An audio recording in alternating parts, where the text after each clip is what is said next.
Hello everyone. இன்னைக்கு Tuesday எடுத்த vlog தான் பார்க்க போகிறோம். அன்றைக்கி ஒர்க் ஃப்ரம் ஹோம் தான் பண்ணியிருந்தேன். ஒர்க்லாம் முடிச்சுட்டு ஈவினிங்காக போய் குளிச்சுட்டு வந்தாச்சு. ஒர்க் ஃப்ரம் ஹோம் பண்ணிட்டு அன்றைக்கி நான் குளிக்கிறேன்னா அது எனக்கு ஒரு பெரிய வெற்றி தான். அதுவும் இந்த பெங்களூர் வெதரில். அப்புறம் எல்லாம் அப்படி அப்படியே போட்டு வச்சுருந்தேன். ஒர்க் முடிச்சுட்டு அதெல்லாம் எடுத்து அரேஞ்ச் பண்ணிட்டு இருந்தேன். யாரெல்லாம் இந்த நியூ இயர் ராசி பலன் நீயா நானா பார்த்தீங்கன்னு சொல்லுங்கள். அதுவும் கடகராசி யாருன்னு கமெண்ட்டில் சொல்லுங்கள். கடகராசி தான் ஆளப்போகிற ராசி, அப்படி இருக்கும் இப்படி இருக்கும் அப்படின்னு ஒரு அம்மா சொல்கிறாங்க. அடுத்த செகண்டே ஒருத்தர் வந்து நீங்கள் கீழே விழுந்து அடிபடும், அந்த நோய் வரும், பாதுகாப்பாக இருக்கணும், தேவையான பொருள் உடஞ்சி போயிடும் சொல்கிறாரு. எதை நம்புறதுனே தெரில. But let's hope for the best. எல்லாருக்கும் ஹாப்பி நியூ இயர். அப்புறம் இன்றைக்கி சமைக்கல, கிச்சனுக்கு லீவ் விட்டு வெளில சாப்பிட போயாச்சு. இங்கே பக்கத்துலேயே ஒரு மதுரை பேஸ்ட் கடை இருக்குது. இங்கே டிஃப்ரெண்ட்டான ஐட்டம்ஸ்லாம் கிடைக்கும். எனக்கு இது புதுசு தான். நான் பெங்களூருக்கு இந்த கடைக்கு வந்து தான் ஃபர்ஸ்ட் டைம் இதெல்லாம் ட்ரை பண்ணுறேன்.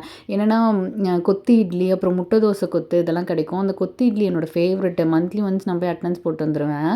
இந்த துணி மேலே 2 நாள் காஞ்சிட்டு இருந்தது, கீழே எடுத்துகிட்டு வந்து போட்டு 3 நாள் ஆகுது. நீ என்னை மடிப்பியா மடிக்க மாட்டியான்ற மாதிரியே அது என்னை பார்த்துட்டு இருந்தது. அதனால அந்த வேலையும் இன்னைக்கு முடிச்சுட்டு அப்படியே தூங்கியாச்சு.